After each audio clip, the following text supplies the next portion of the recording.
from last week. A brief statement here. So first, the volunteers on the school board are not privy to the medical records of faculty, staff, or students. There seemed to be some confusion on this point at the last meeting. Faculty, staff, and students have the reasonable right of privacy. The Board of Education is an oversight body which monitors the superintendent's facilitation and due diligence regarding district matters to ensure professional recommendations, decision-making, and actions are informed and well-reasoned. The details provided in the superintendent's recommendations ensure that we are informed on his process of due diligence and reasoning. We are not necessarily provided the minutia of detail he considered in his recommendation or any other information that would violate district policy or legal precedent. And in resolution to emergent district issues, the board oversees that there is evidence of due diligence in his recommendation, and then if there's a monetary component, we oversee that it is reasonable. That being said, the information the board does receive concerning personnel or students is still confidential, and the board code of ethics does not allow members to disclose this information. A further point is that the board has been and is currently supportive of the district in any and all actions the district has deemed necessary to address this environmental concern.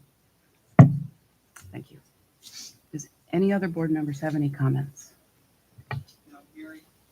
Mary Ann, for full transparency, the sound was not on. So do you mind if I reread that statement so the people at home could hear my statement that I read at the beginning? So I apologize, you all have to hear it again, but it is now working. So I am going to reread my statement so anyone at home could hear the whole thing. The Chatham Central School District takes the health and safety of our students, faculty, and staff very seriously. Last school year, an individual reported that they were having a reaction from the Chatham High School. The district first contracted with Cluster 3 Health and Safety Department The district first contracted with Questar 3 Health and Safety Department, and in February 24, they completed a formal investigation. Out of abundance of caution, the district contracted with Watson Associates to complete additional testing that included testing for mold. This additional testing took place in the spring of 24. Watson Associates specializes in industrial hygiene and occupational safety and are New York State certified mold assessors. All testing results can be found on the district's website at chathamcentralschools.com under facilities and then under facilities inspection reports. Recently, the district received another concern of a parent for a student possibly having a sensitivity at the Chatham High School. Again, the district takes this very seriously. We immediately called the county and the state departments of health for guidance. The New York State Department of Health is coming to our high school to conduct extensive indoor air monitoring. This assessment will allow us and the New York State Department of Health to see if there is anything different or out of the ordinary in the air quality at Chatham High School. 10 different areas in our high school will be monitored and assessed over a 5-day period starting next Monday, February 10th. New York State Department of Health will analyze the results and make additional recommendations to the school district if warranted. Once the results are received, they'll be posted immediately on our district website. After the New York State Department of Health assessment, the district will contact Watson to further assess the ductwork in the previously tested classroom. Thank you, Andrew. So does any of the board members have any comments?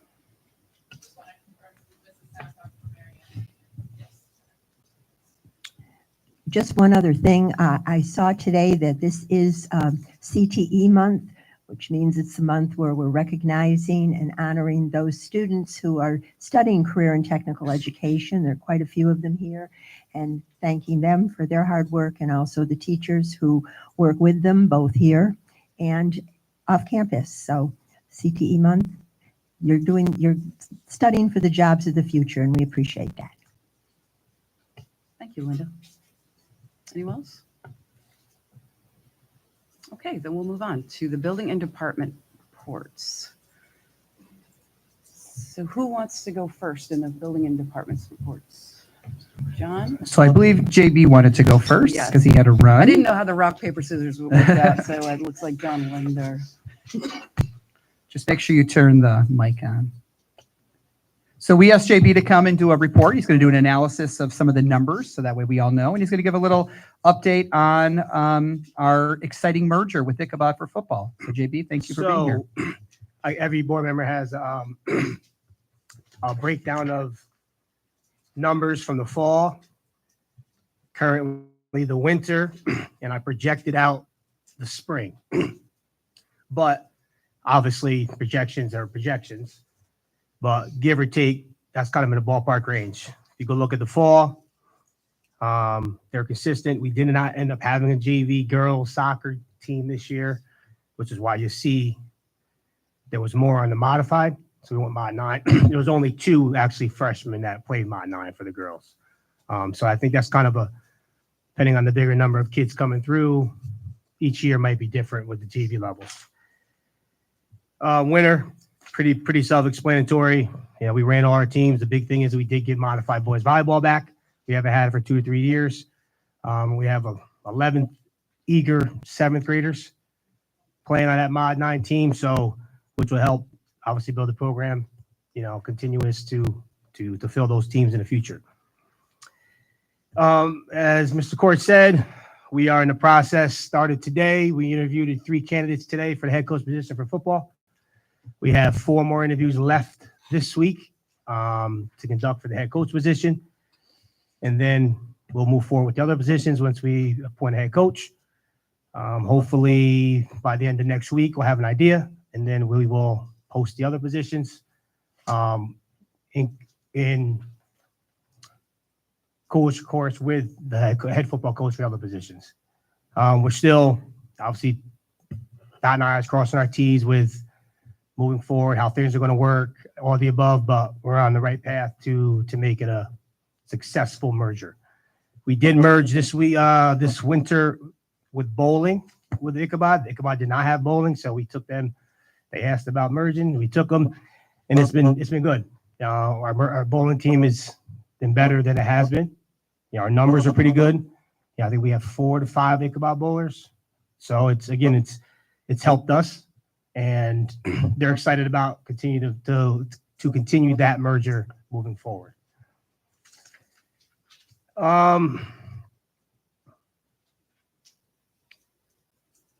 Other than that, like I said, if you guys have any questions specifically for me about how things are going or whatever it may be, feel free to ask.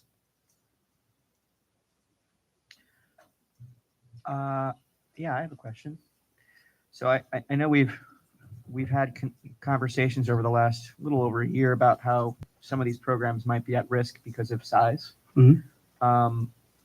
And I can see the numbers, and I see as an example, girls tennis is way below what we would consider to be ideal.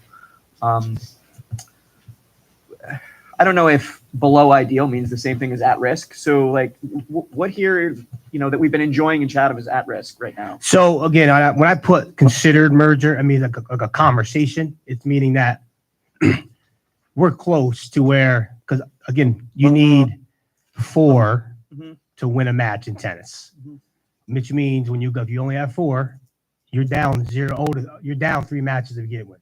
You got to win all 4 of them to win the match.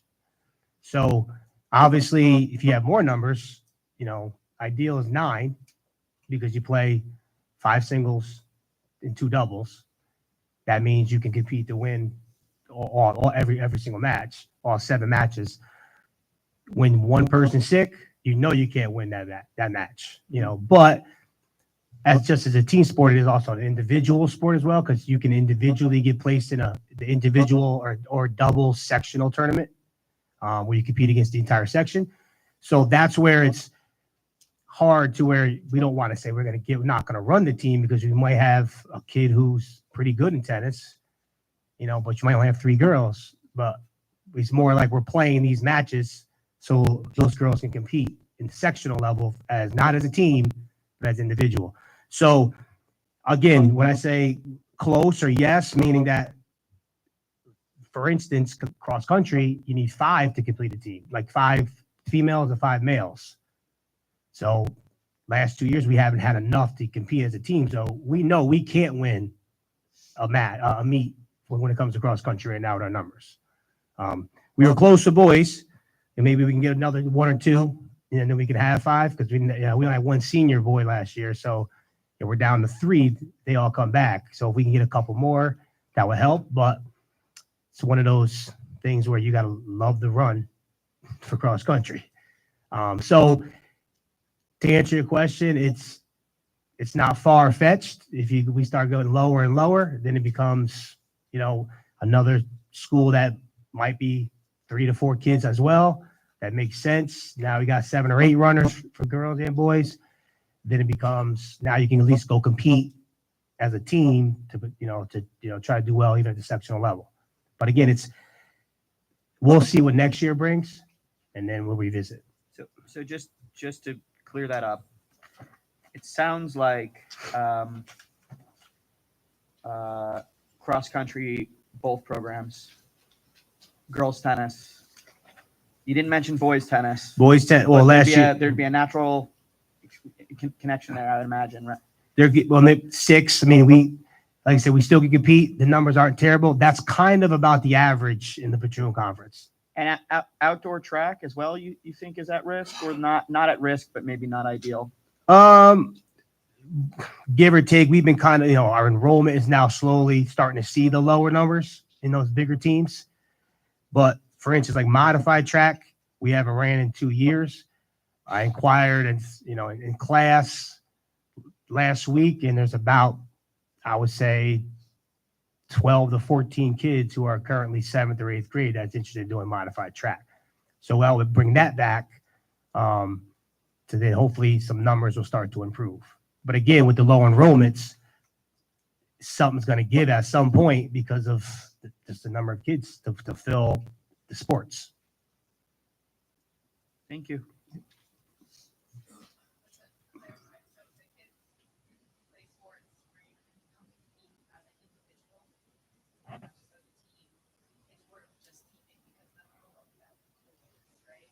Well, they'll compete at their level of our school, but as an individual, not as a team.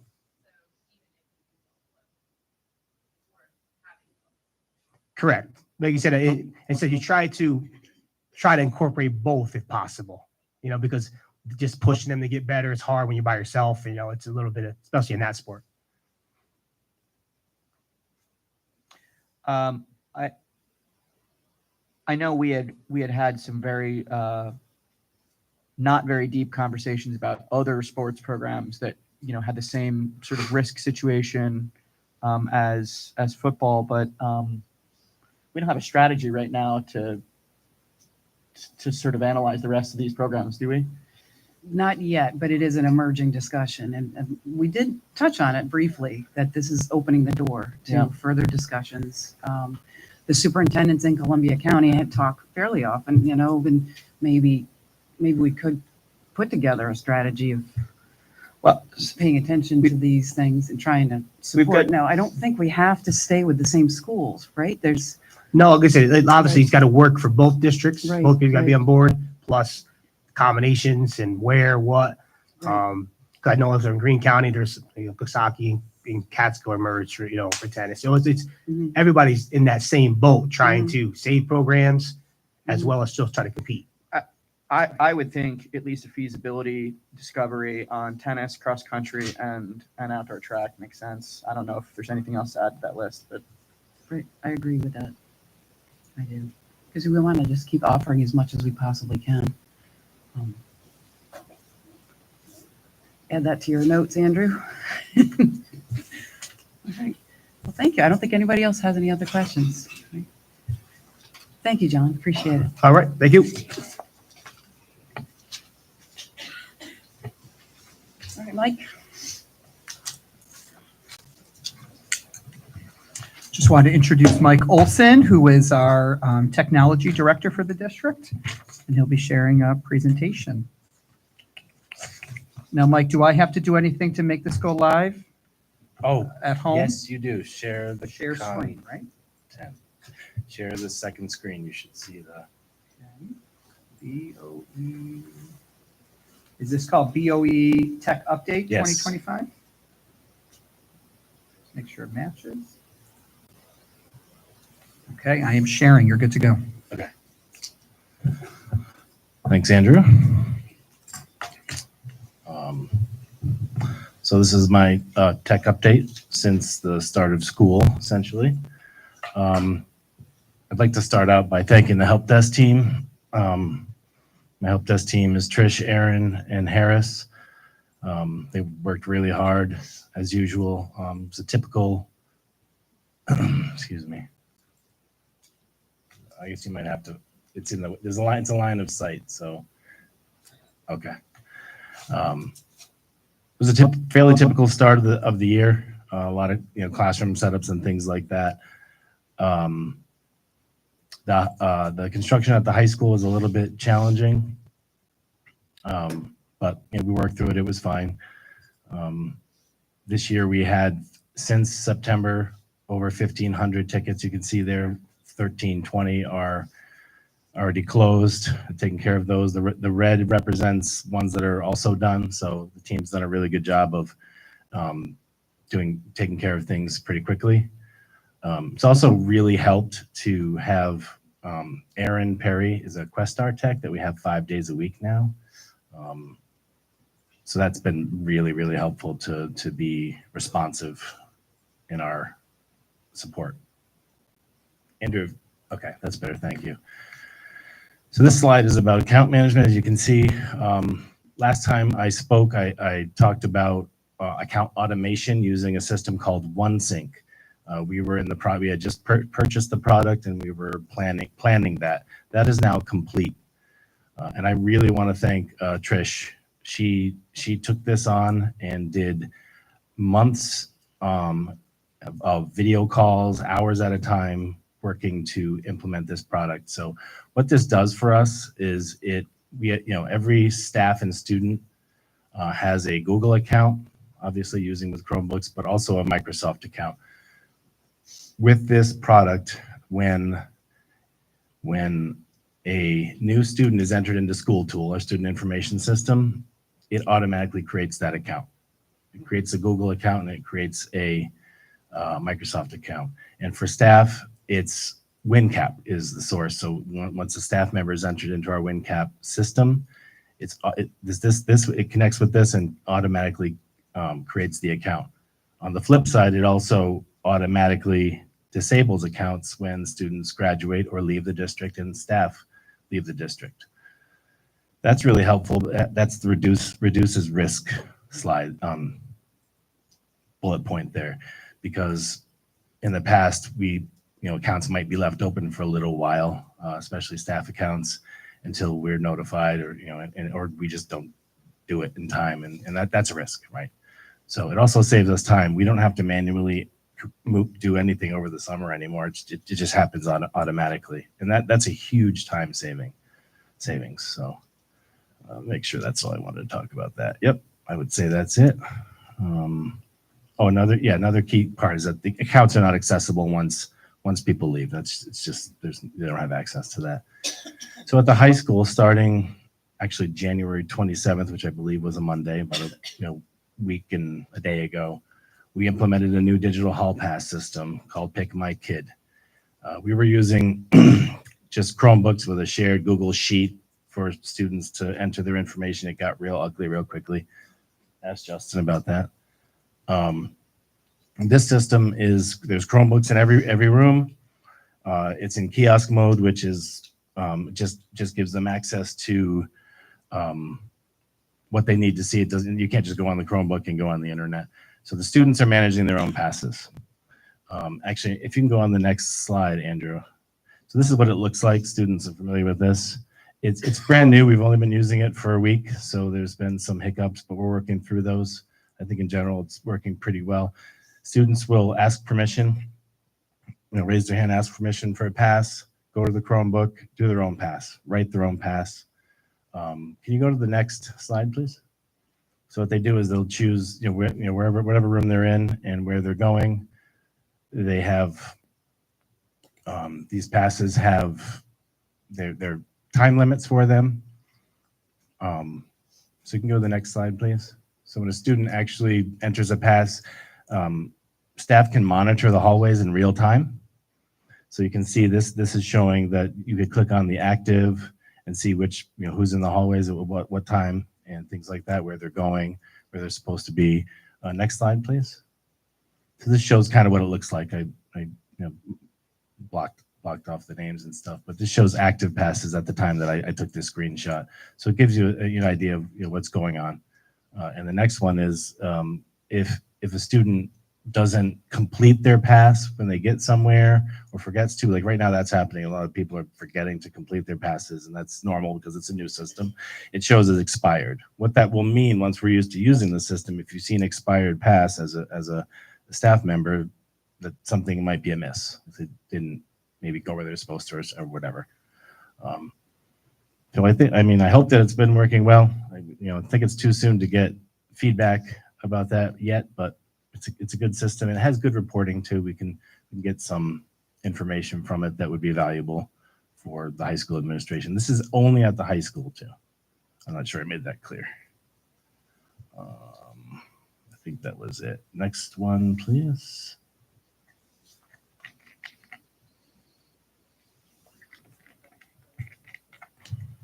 It's not.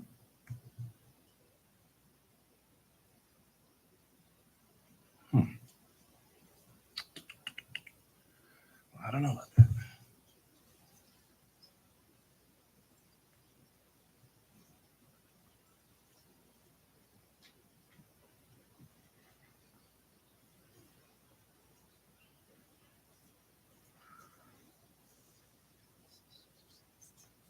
We could follow along on our screens if that's.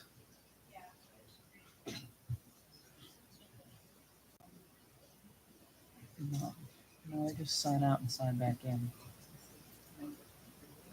Well, if you're going to the nurse, you'd say, I arrived. Yeah, presumably there's another one in the nurse's office. But then you hit the end of the period, and it seems like it might be difficult. Yeah. But if someone gets in trouble and they don't pass, now you get proof.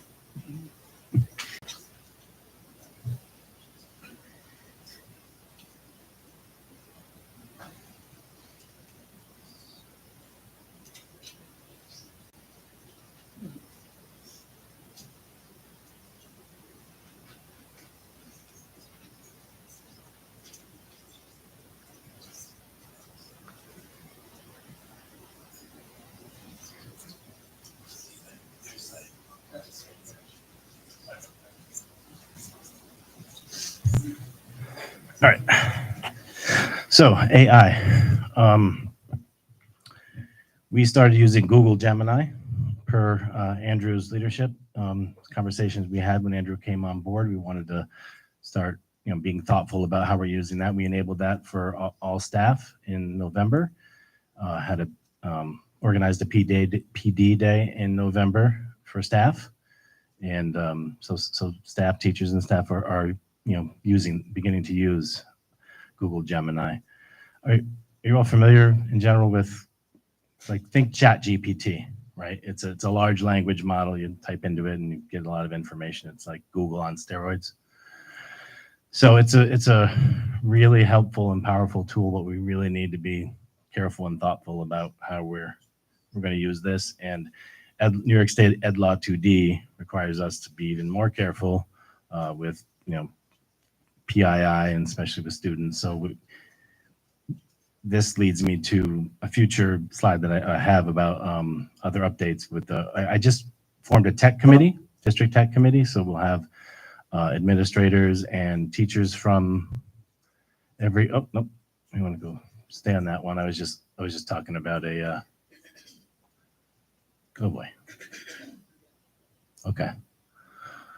Just AI. So the tech committee will have a teacher from each building, administrators. I actually would even like to potentially invite students, start thinking about getting students involved as well. We need to discuss what we're going to do with AI when it comes to students. Gemini is not EdLaw 2D compliant, but there's lots of other options out there. Magic School is a very popular one that a lot of districts near us are using. It's much more affordable. We could buy an EdLaw 2D compliant version of Google Gemini for students, but it's absolutely it's too expensive. Yeah, it's crazy how much it would cost. So, but there are a lot of proven. But again, we want to vet those and be really careful and thoughtful about how we use them. If you think about it, like when the calculator came out or when Google came out, people were worried about that and cheating and things like that. This is the same idea where people will, if used correctly, it can be a powerful tool, and people will need to just show their work. And I like to say trust but verify, because AI can be wrong too. You know, you can put things in there, it's just wrong. So we need to be careful about how we use that. Let's see. I would say next slide. I'm going to try it, Andrew. Let me see if I can do it. I think it's still blocked. Thank you. All right. So safety and security, network and physical. So think, you know, network security and physical security, doors, cameras, things like that. So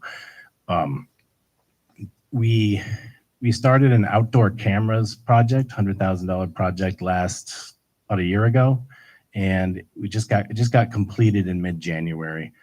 So we met with the vendor last spring or late winter, drove around the district with, you know, Andy, director of facilities, Mike Chuddy was there, myself and others, to determine where we needed cameras and things like that for safety and security. And that's done. The cameras are live and they're up and running and they look good. There's a few that, because of the high school, the EFIS work, that we weren't able to mount yet, but we'll get that done as well. And that was over a holiday break when they did that work. And also over a holiday break, we did some network cabling in the MED and middle school to add more indoor cameras. The middle school had a need for certain hallways and spaces in, you know, stairwells and other places that just had no visibility whatsoever. So the cameras aren't up yet, but they will be. We're going to get those in place soon. And the third piece on this slide is, you know, about a secure network, computer network. I had talked about this last time as a future plan. We were going to set this up so that we could put things like our HVAC system, door access, security cameras, all that stuff that's up there, EV chargers. And Matt, you would know quite a bit about this as well. You segment those types of devices which are inherently insecure. They're prone to being hacked, and that could compromise our network. So we just separate them, put them to the side. They can do what they need to do, and they won't interfere with the rest of the network. That design is done and ready to go. We just have to build it out. So we have to, you know, a secure VLAN and network segmentation that way. Let's see, cameras, cabling.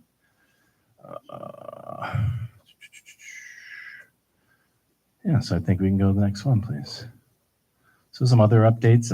In the beginning of the year, we did deploy 36 75-inch, a little bigger than that, interactive displays throughout the 3 instructional buildings. I have to give a shout out to Harris and Aaron, who did all the work getting the carts put together, getting them mounted and getting them put in place and configured. And I also want to thank facilities too, because facilities, these are large boxes and it was a lot of work, and they were busy over the summer and shorthanded, and they really just always, of course, go out of their way to just help us out and move them into place. And I think they even helped us mount some of them as well.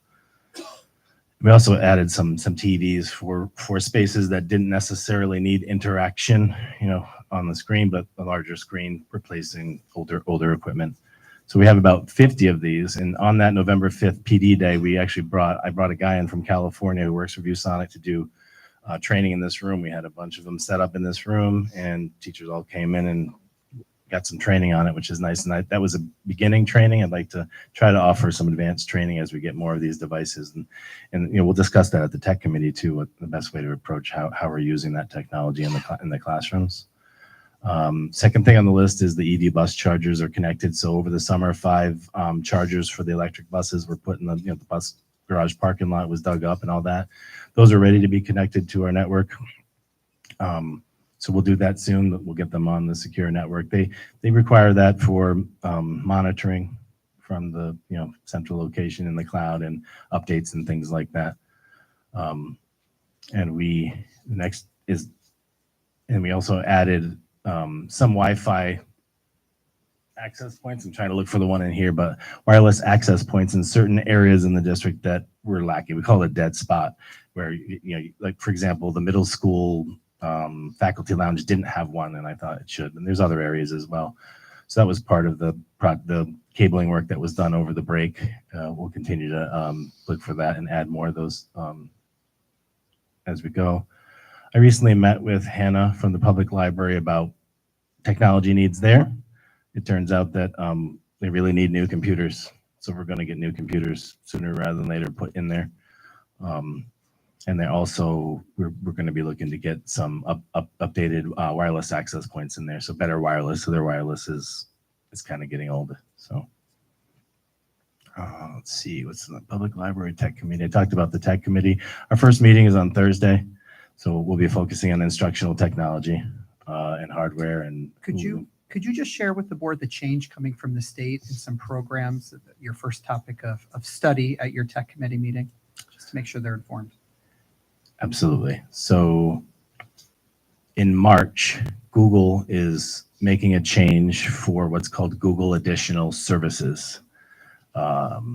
Students after March won't be able to use certain services like YouTube using their Chatham accounts. It's because of Ed Law 2D that we have to do this, and there's more than just YouTube. It's so there's core services. It doesn't affect anything like Google Drive, Google Docs, all the stuff we use, Google Classroom.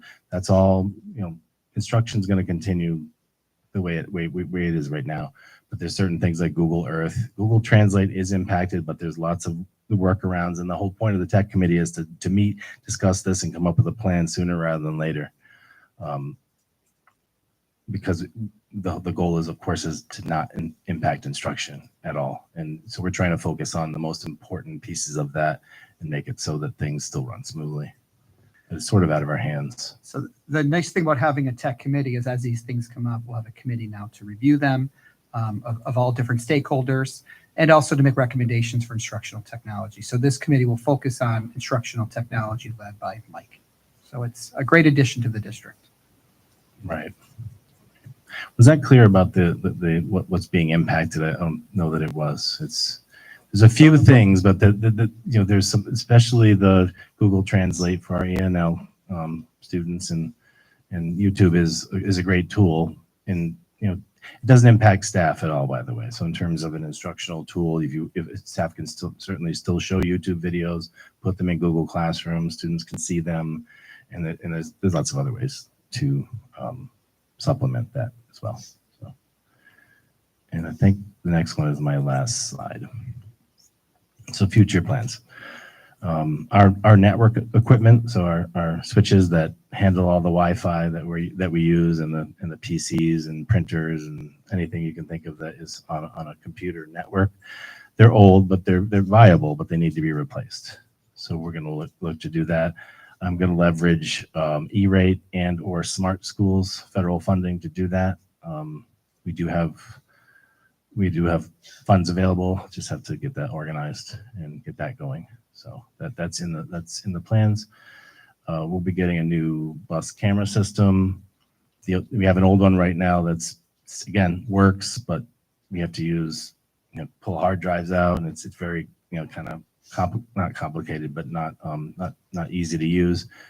So Josh there's an RFP out, a countywide RFP that he's waiting on, and then we'll do that. And we're going to add outdoor Wi-Fi at the bus garage to cover the whole bus garage for two reasons: to future the EV buses, the electric buses will need that. So the more we have of those, the buses themselves will need to communicate with Wi-Fi to get updates, maintenance checks, things like that.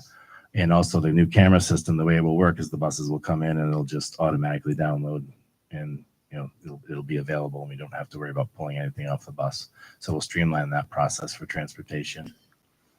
We had another, correct me if I'm wrong, Mike, but this was a American Rescue grant that we had some funding left, that we ended up buying a new projector for our high school auditorium. We have all the equipment. There's some work that we have to do. We're working with the vendor to get that set up as soon as we can. But that should be fairly soon. We'll get a nice big powerful projector, new screen. And I think that we could probably use the old screen, the current screen in the high school auditorium, and move it over to the middle school. That would be my plan, because they could use a bigger, better screen over there as well. And then in general, just trying to continue to replace old equipment. Since I've started here, we've every year trying to add, like a replacement cycle of old smart boards and projectors and things like that. And of course, with the budget and things that are happening, we have to be thoughtful and careful about our approach to that. But I'd like to continue to do as much as we can to, and the tech committee will certainly help drive that. So think that's it. Any questions? Well, that sounds great.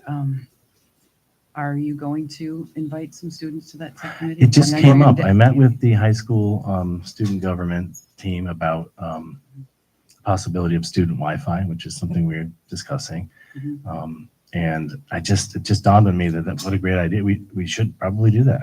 I like the idea. I mean, it just came to me yesterday. So I would like to do that. Yeah, that's a great idea.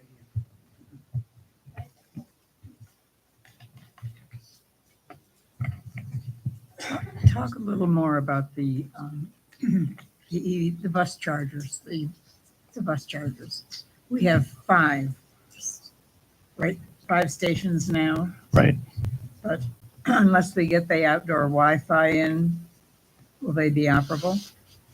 Oh, they're operable. Yes, yeah, they're operable. But you know what? I don't know a heck of a lot about how they work, but I can tell you that And they work. They're do we have functional. people that know how they work? Is my Josh question. does. That's Josh. we're So connecting them to our so we're network and to getting- the internet, Yeah, right? okay. Yeah, Josh does know a lot more than I do about So that. there will be a training on that. The training Uh-huh. hasn't happened yet, and Mike will be trained on it as well as Josh, Mike and I, Yeah. the whole gamut. So the training is coming. It's Okay. we're learning it's a very slow Yeah. process. The whole auto industry is moving towards diagnostics being done by the manufacturer, not by the mechanic. And EV is just, they're really just looking at that opportunity to take control of repair of buses, and there's not much we can do about it. It's going to happen to all of our cars too. So.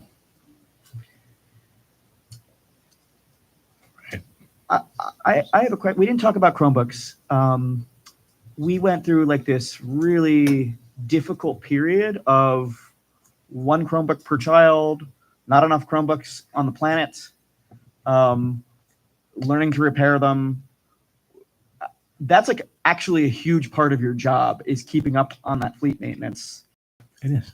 It wasn't in the proposal. I know it's boring, right? But it's like, well, I think for some people in this room might sound boring, but I know that it's really important, keeping that fleet managed. And how are we doing annually and turnover? And you feeling good about that right now? Are there problems there?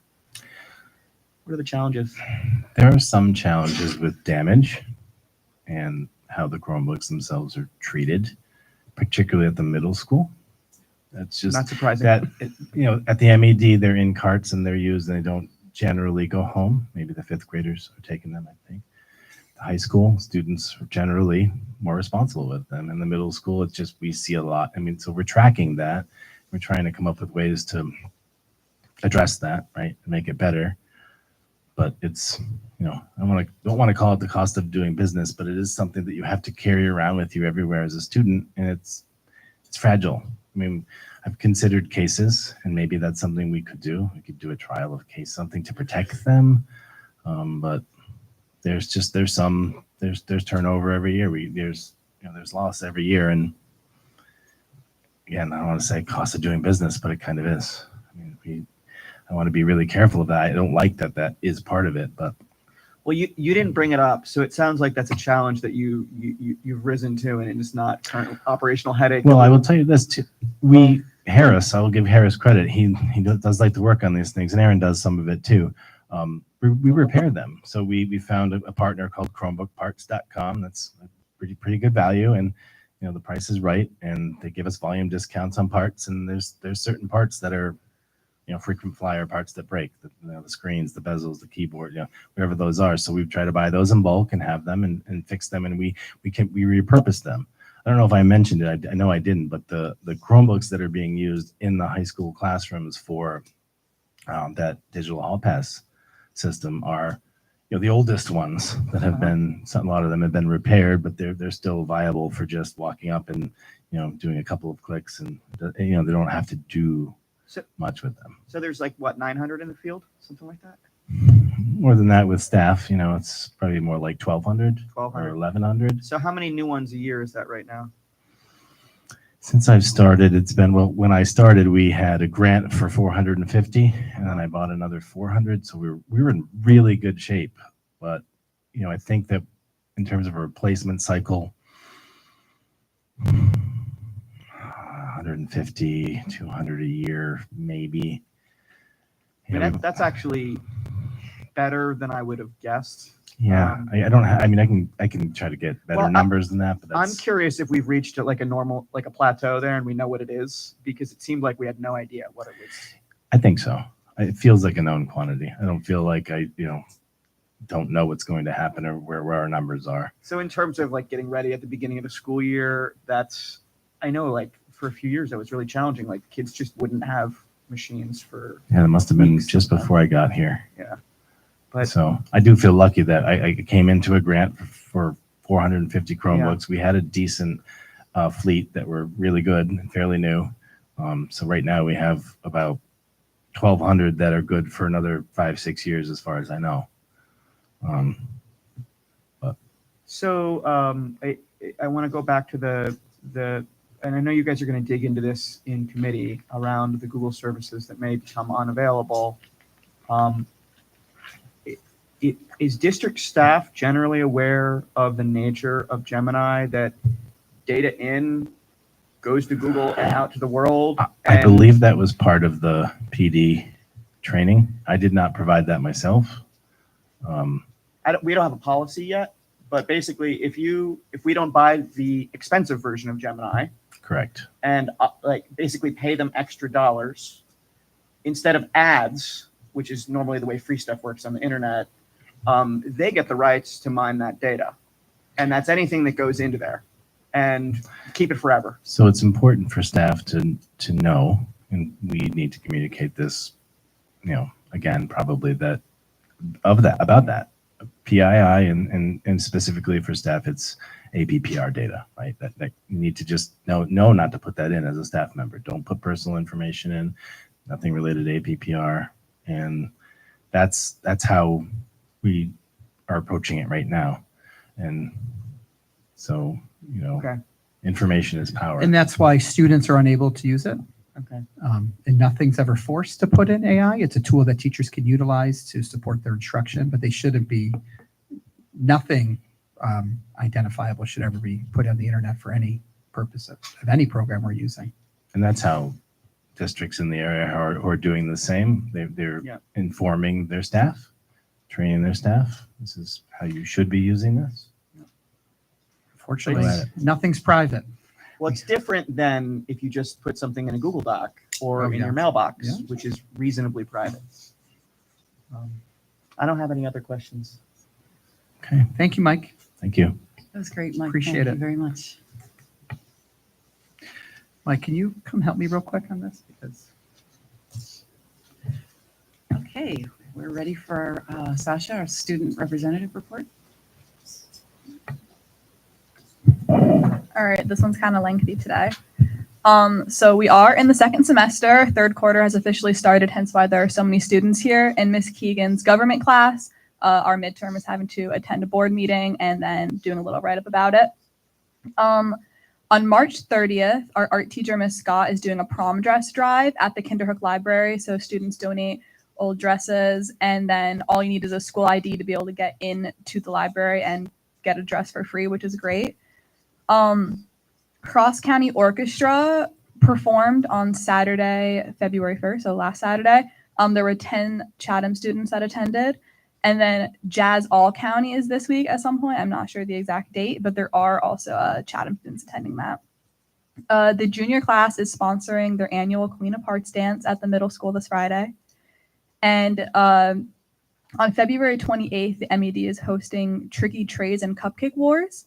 And NHS students are volunteering with that. And then also National Honor Society is working on monthly goals for the community and the school. So for February, we're looking to do something with kindness. March, we want to work with the pain home. And then April, we're thinking about doing some type of campus cleanup. I think Mr. Court will probably touch on this, but we did start the wellness committee. They had their first meeting the other day, and I think it's going to be extremely beneficial to the district. So I mentioned it last time that last Tuesday, elected student government officers attended a Questar leadership program. It's called Improving Schools Through Student Empowerment, and it's taught by Dr. Eva Jones. So we got there and we split into small groups and we talked about what belonging means to us in the school. And words kids said was respect, being heard, feeling safe, feeling confident, and feeling supported. And then we talked about how it's shown in our schools. And people said having inclusive clubs, being open to all types of friendships, and just giving a little smile and a wave in the hallway when you see people. And then we watched a video about diversity and how it's okay to ask uncomfortable questions. People are generally very open to answering them. And about assumptions and stereotypes and people's reactions. They thought it was very powerful and moving and motivating. And then we read an article about the costs at school, how many extra costs, even though we are a free public school, there are a lot of extra costs. And I know that some students can have the fees waived, but it can be hard to ask and a little awkward. So that kind of leads to not everyone being able to participate.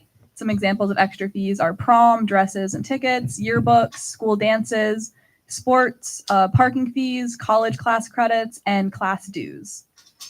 So everything that we learned at this workshop, student government is hoping to bring it back to the high school and either do like our own workshop on it or maybe just somehow spread everything that we've learned at this workshop to the other students in the school.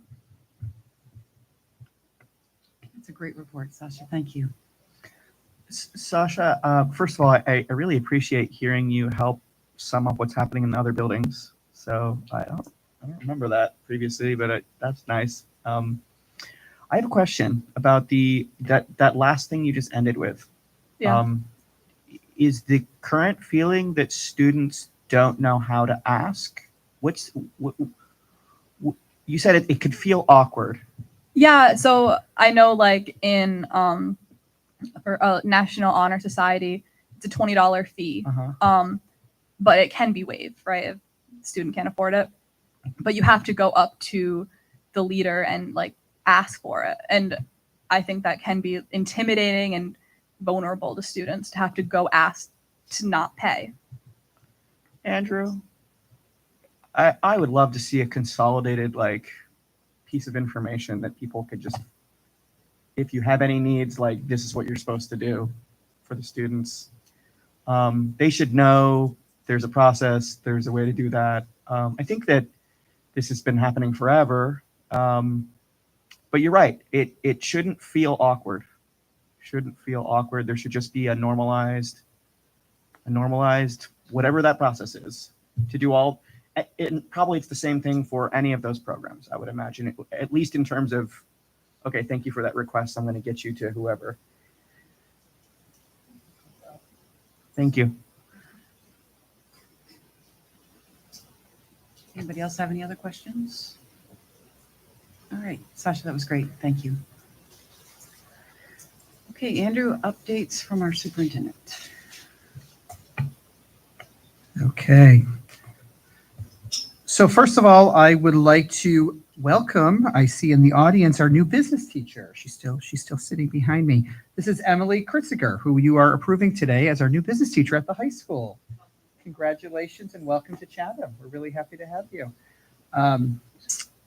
She comes from New Lebanon. I apologize. But welcome. We're really excited to have you here in Chatham. So welcome. We're really excited about the ability to really build this business program here in Chatham. So a couple updates. I have some other things. I have a couple superintendent updates coming up in the different committees, so I will leave those for that. But I want to talk about today we had an early release day for all of our students, and that was due to a professional development for our teachers. So today we had a mental health and suicide prevention training, and this was by the Suicide Prevention Center of New York State and New York State Mental Health. It was a tough presentation, talking about preventing suicide and just the thought that is what results in some people's mental health and some challenges was really hard for us all. But it was a really good reminder of some warning signs for all of our faculty and staff to be aware of. And they left with some really great information to help support kids. And that's what it's all about. So this is a program that we're going to continue working with, the suicide prevention. There's a bunch of other trainings planned for our mental health professionals, but this was for all of our faculty and staff today. I do have pamphlets for all the board members of what they gave out, but I left them in my office, so I will give them to you at the next meeting, just so you are aware of some of the things that we're working on. But this is a grant, I know I mentioned before, from New York State, specifically for the Capital Region. And the reason the Capital Region school districts are able to get this at no cost from the Department of Mental Health of New York State is because the Capital Region has one of the largest suicide rates in the state. So we are looking to be preventative and to be able to support our students and to support each other. So this is going to be a topic that we'll be working on as a school community. So I wanted to give a project update now. Mike and I are going to kind of do this together, but I told him I'll start it in my update. So I have a visual for all of our board members that I'm going to pass out. Actually, Mike, if you don't mind passing it out for me, I'll keep one of them. I'll wait till everyone gets this. So as you know, I've been talking for the past several months that we have been waiting for a timeline. The question has been, when are the projects going to be completed? Because there's no way that the entire project can be completed over the summer.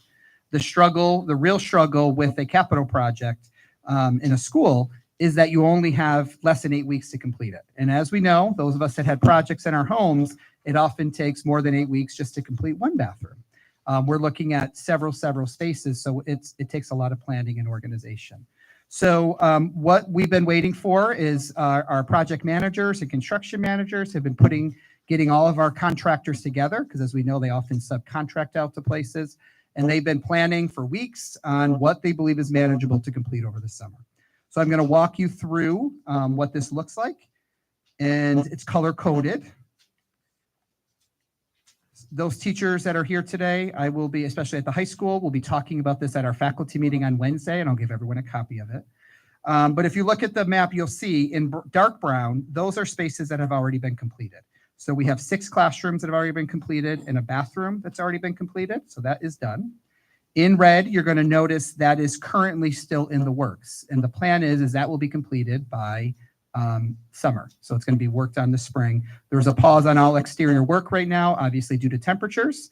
Even on warm days, they need multiple days of warmth in order to do some of this work. So what will still need to be done is the EFIS work, and that's all the red around the exterior. That still needs to be completed and will be completed over the summer. And then there is that the new awning, is that what we call it, awning sort of thing? The entranceway area, the exterior entranceway, that still needs to be finished as well. The plan is to complete all of that work before June. You'll see in the courtyard, there's red around the courtyard, that's more EFIS work as well. So that will also be completed. And you might be wondering, what's the holdup on that? It's due to supply. The supply did not come in time in order for them to put it up. Supply, the pieces, the parts didn't come in. So they now can't put it up because it needs, so high of temperature in order to put that up. So as soon as we get warm weather, that will all be finished. So now we're going to summer of 25.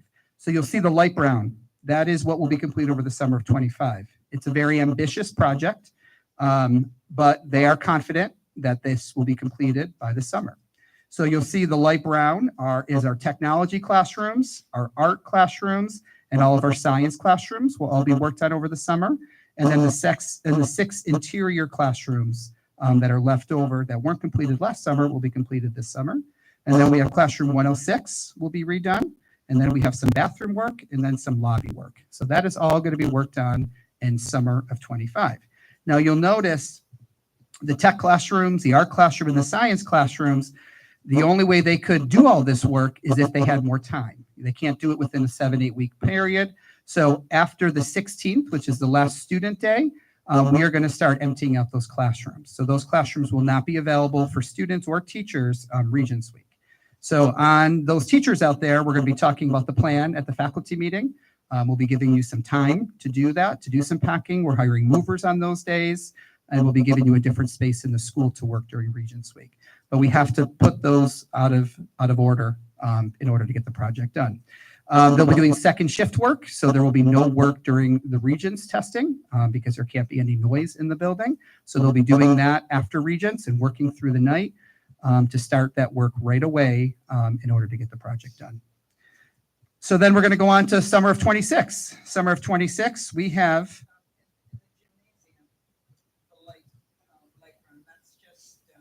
Ductwork and stuff. correct, yes, Yeah. thank you, Miriam. Yep, Thank you. that's just ductwork. Yep, Yep. exactly. So you Thank see a little brown in there, that's just to symbolize ductwork. Yep. So the gray then, the gray is going to be done in 26. So in 26, we're going to be having the auditorium remodel. It's not a full remodel, but we'll be doing all new seating and all new flooring in there. The gymnasium, the gray part will be they're going to be doing the floor, redoing the floor, not a new floor, but they're going to be sanding it and then restaining it. It's going to look beautiful in there. And then also new bleachers. In the auditorium, new seats. I think I said that already. And a complete remodel of the choir room and the band room will be done.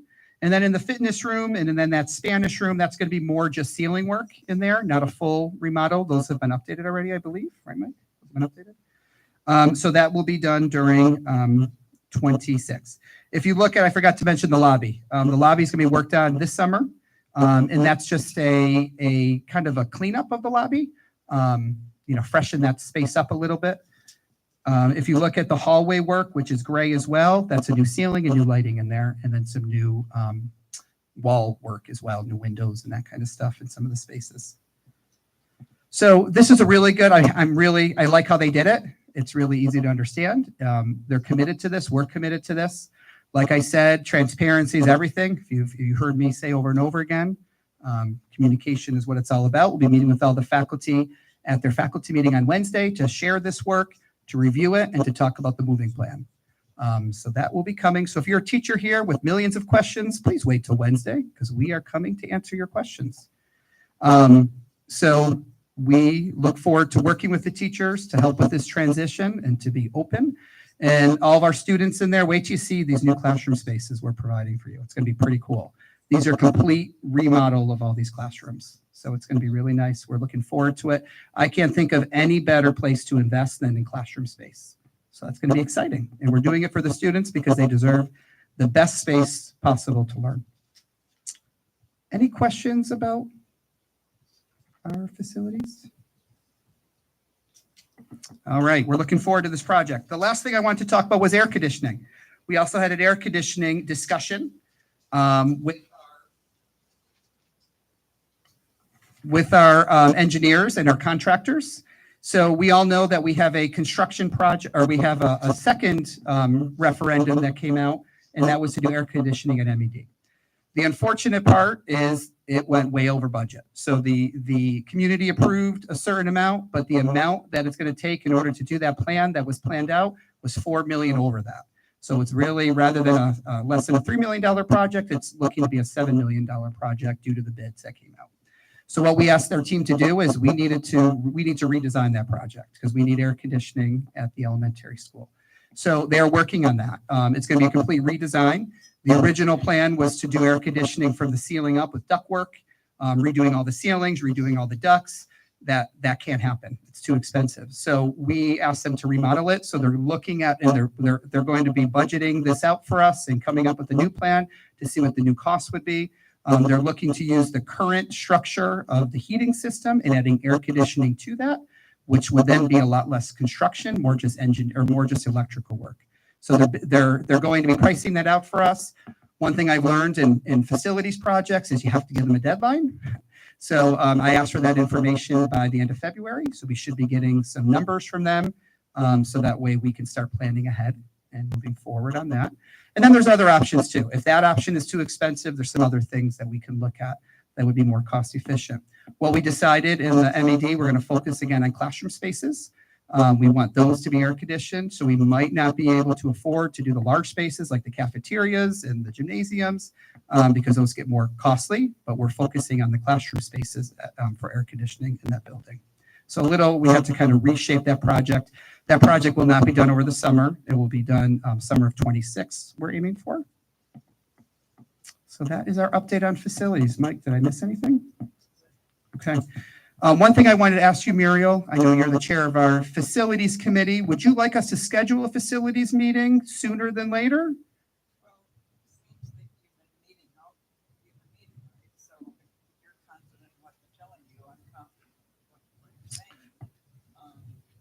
It's really up to you. I feel good about this I feel good about what they gave us. So it's,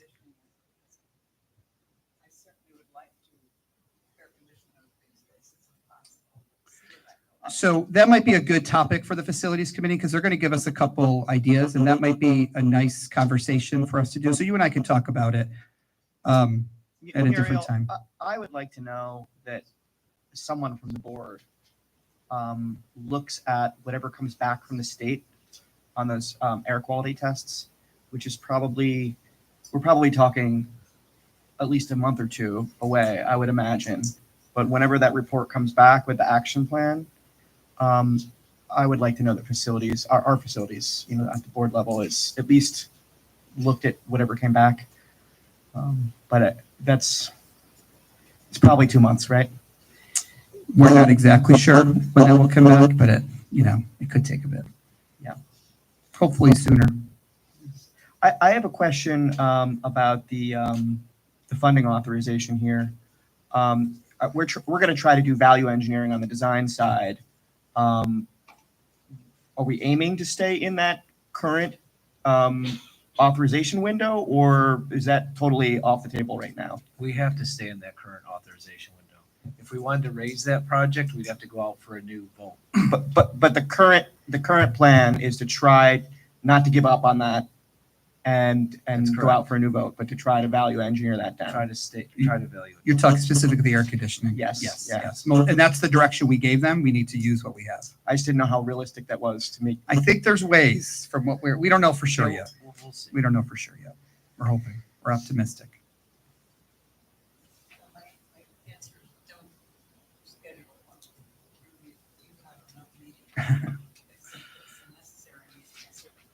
Okay. So maybe for the air conditioning might be a good idea to do. We'll wait till it comes out and we'll keep you updated. Thank you. That's all I have. Right, great. Terry?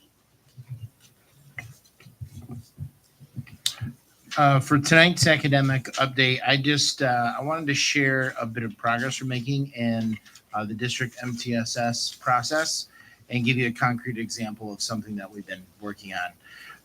So starting this Friday at the MED Elementary School, the first in what will be monthly data-driven meetings will occur, MTSS AIS related. So the meetings scheduled by grade level will be facilitated by Lindsay Ristow, our literacy coach, and it will provide our AIS teachers and classroom teachers the time to look closely at students who are receiving Tier 2 or Tier 3 interventions and measuring if they're closing the gap or the gaps that have been identified. For the students that have met the goals that are established for individual students, each one, then they can be exited from Tier 2 or 3. So if you remember when we talked about MTSS that one night, the one graphic, the fluidity, that it should be a fluid process throughout the school year. In addition, kind of on the other side of that coin, classroom teachers can present data as well about a student or students who they see concerns with and have collected some evidence about maybe some struggling there. And possibly moving to Tier 2 or Tier 3. So again, that fluid movement throughout the year. Just a couple of thoughts on that. I think this is noticeable movement in a short amount of time. And sometimes when you're trying new things, it goes a little slowly, but I want to recognize our AIS team being so open and solution oriented, and continuous improvements important. And I think we're doing a really nice job moving forward. At the next meeting, I'll have an update for all of you on the next round of iReady and the data I know Andrew presented in the fall. So I will have updated info for you and numbers of students who are in Tier 2 and Tier 3. So we can take a deeper look. Then I'll have that for you. But I just wanted to share tonight that we are making progress and the movement is happening. So it's really good. We recognize that it's a big project. So yeah, that's great. It's a great team. That's one thing I will always have said about Chatham is everybody works together collaboratively, and it's been good. It's exciting to see where we're headed. Is that being tracked in your MTSS clearinghouse platform that you're working on, or is that still on paper because you're still implementing? It, as far as, Well, you were just mentioning counts of students. I did not anticipate that we would, at this point in the year, early on here, already know who's going to be on what tier. Oh. So, which is great. Yep. That system you're putting into place on the tech side to be able to track all of that, is that already available? it's still kind of locally being done, but I'll have more updates for you on that as well. That right path system that we were talking about. We actually had a presentation with the AIS teachers yesterday. And we've had 4 or 5 now. So that was our last one because it's important that they see it. They'll have the most hands on it. So we do have local measures that in that clearinghouse that are there. Once that process comes in, the right path, if that's the direction we're going, it'll be even clearer and way more organized. And I think easy for everybody to not only access, but to, kind of project out what we're seeing too. Well, Mike, you better watch out. It sounds like Terry's really working the spreadsheets out. So we're going to be bringing that to the board for approval. So we're still in the education side of it, educating our faculty and staff about the product. But you'll be getting a contract for approval of it. And this year is going to be more of inputting the information, and then next year it'll be in full use. So it's going to take some time to get all that information in. So we're not using it until the plan is not until next school year. Okay. We're good. Okay, Thank you, thank Terry. you. Appreciate it. Okay, Mike. Operational. All right. So tonight will be the first presentation for the budget, kick off that season. I want to thank our committee, Andrew Gilligan and Dave Laveau are our community members, and then Nikki and Don are board members. And we'll be busy the next couple months. So tonight will just be the state aid revenue. And I'm going to just touch on health insurance because we got a notice last week about that. So we can go to the next slide. So there was some great things, and then there's going to be some very challenging things in our budget, but I'll start with the good news. Governor Hochul, and that was one of the questions because election year and some of her numbers, was she going to follow the Rockefeller study? And that was basically saying, take away our operating aid, looking at 1.6 million over a few years. The good news is she did not do that. She actually said they're going to maintain the hold harmless and give a minimum increase of 2%. So this is the executive proposal. Then the legislators meet with her in April. Hopefully we'll have a final proposal, but that was actually the 2%, one of the bigger numbers I've seen coming out of the executive office. So like I said, election years do help sometimes.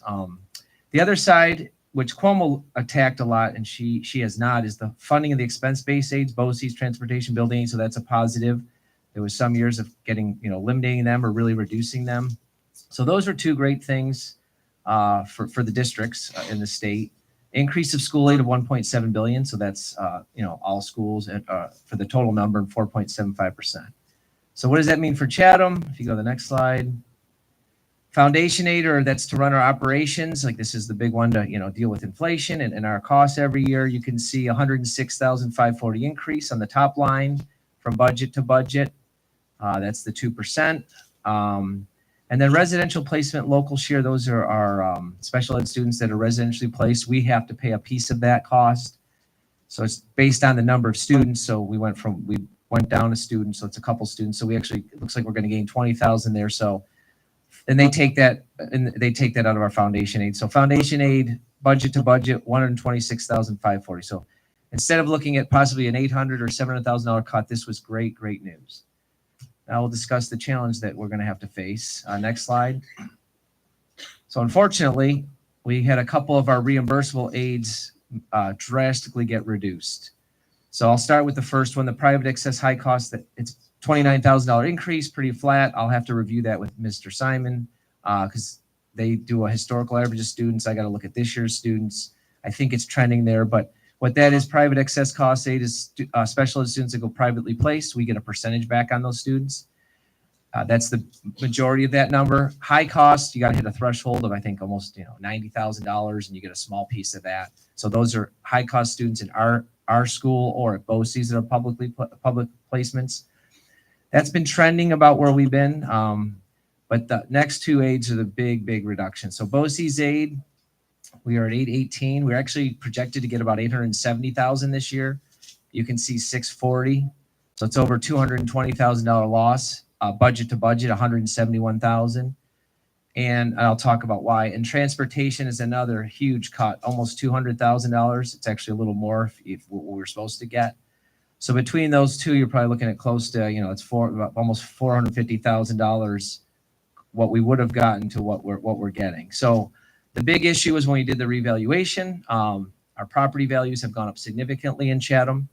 That drives these two aid these two aid ratios. And so, for example, it's lagged a few years, so they're using 2022 data, and that's when we really went up. So we went, for our case, 1.5 billion in property value to over $2 billion.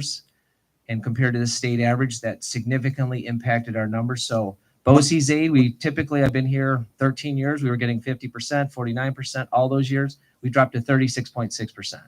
So massive drop in BOCES reimbursable aid. 36% is the minimum. So we're almost at the minimum of the floor. So I guess one positive is next year, we can't go much lower on that. Transportation aid, we've been about 32% here since I've been here. And then last year was the first year some of that valuation was creeped in. We were at like 27%.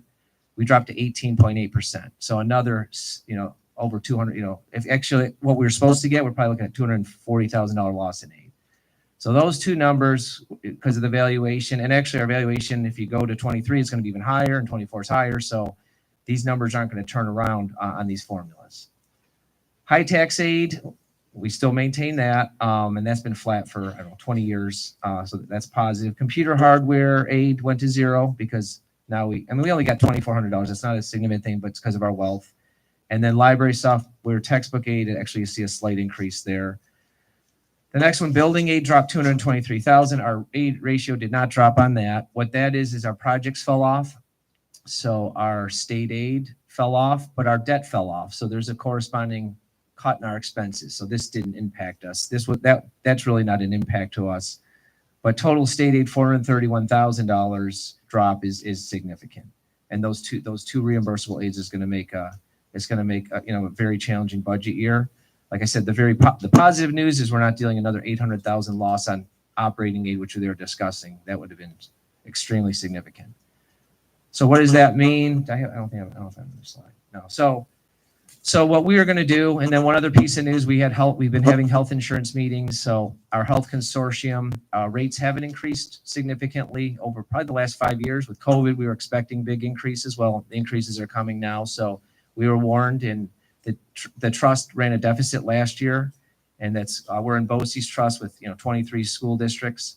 They actually took that cost out of the funds, and they paid for that. They cannot do that again. So we have a $2 million deficit this year. So our rates preliminary 14%. A lot of years I get 7%, might have been last year, and they almost always go down a few percent. They warned us that they're don't expect a decrease. It might even go up, might bump up a tiny bit or down it, but don't expect a drastic drop.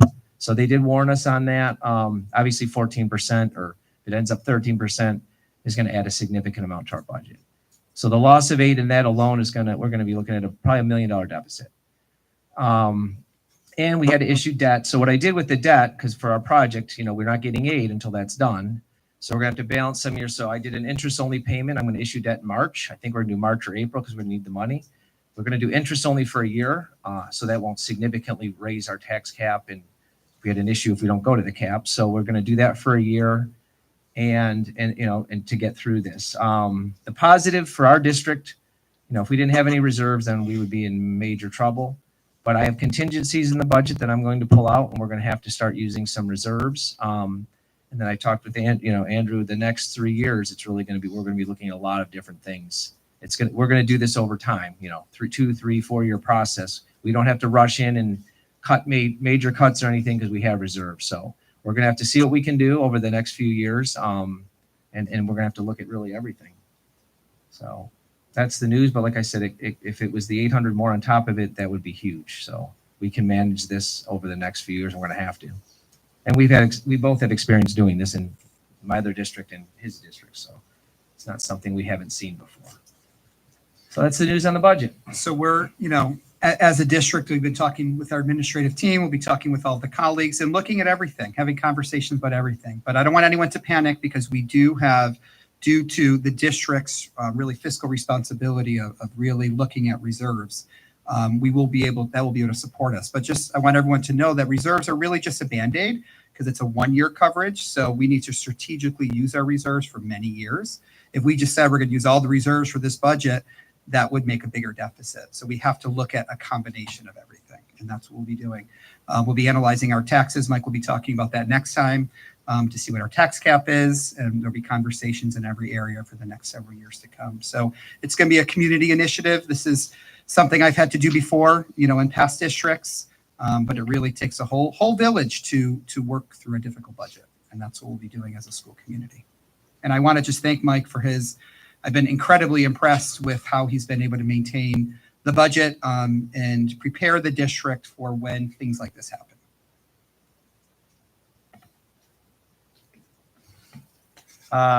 You mentioned that we're lucky or not, we're at close to the bottom of the aid scale on the BOCES, shared services aid, transportation aid.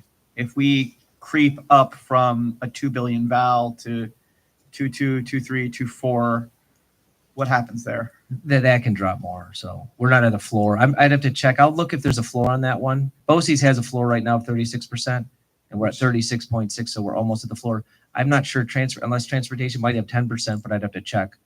But you're right, as valuations go up, and they are, because if you look They're at the just next going to week, keep going up. Yeah. compared to the state average, there's probably going to be some more hits on that. And the health,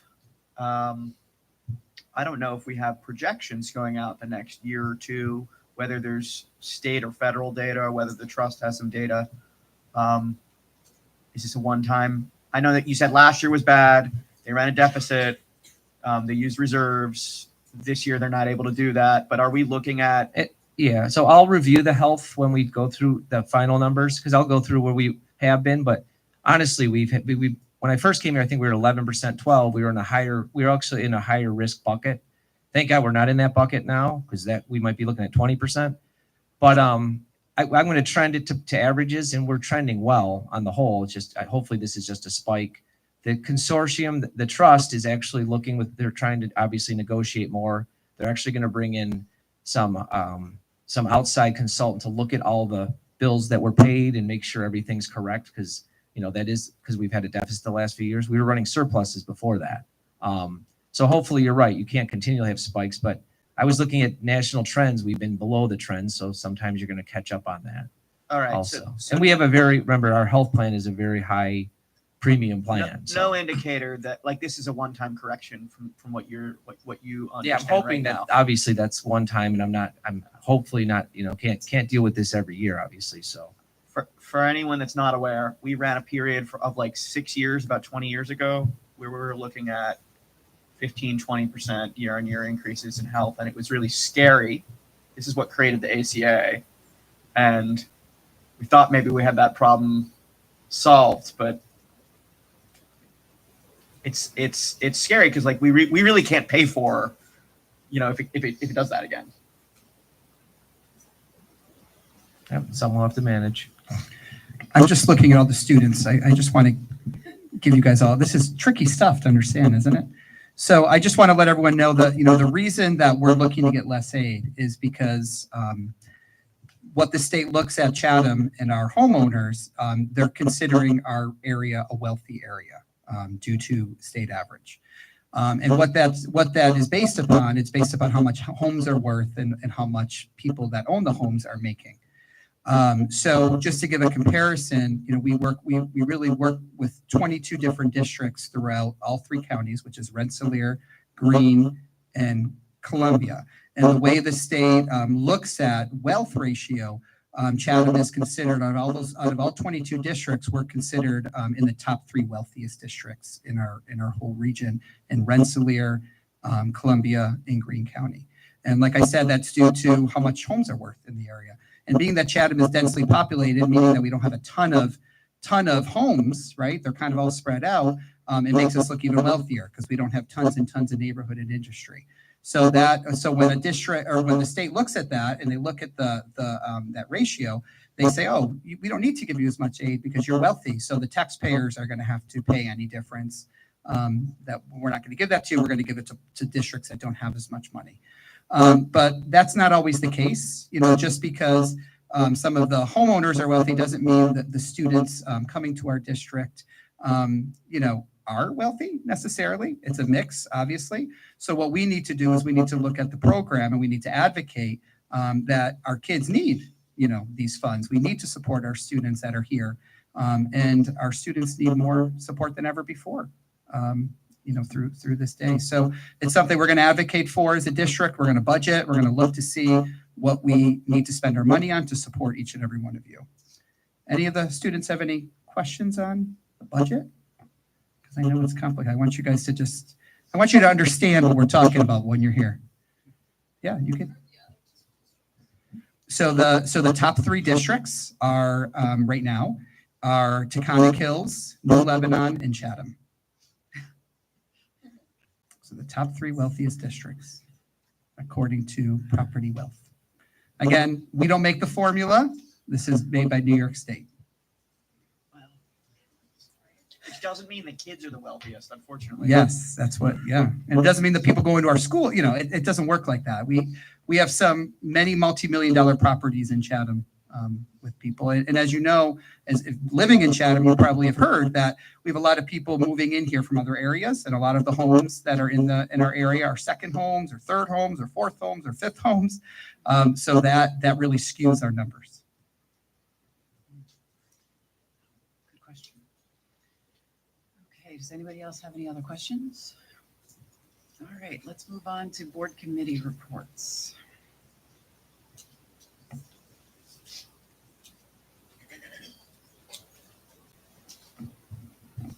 Okay, so policy has 2 more sections on the board agenda tonight. You're going to have a second reading of the policies we talked about last time, a motion to adopt those policies, and then we should have new business. Yes, we do.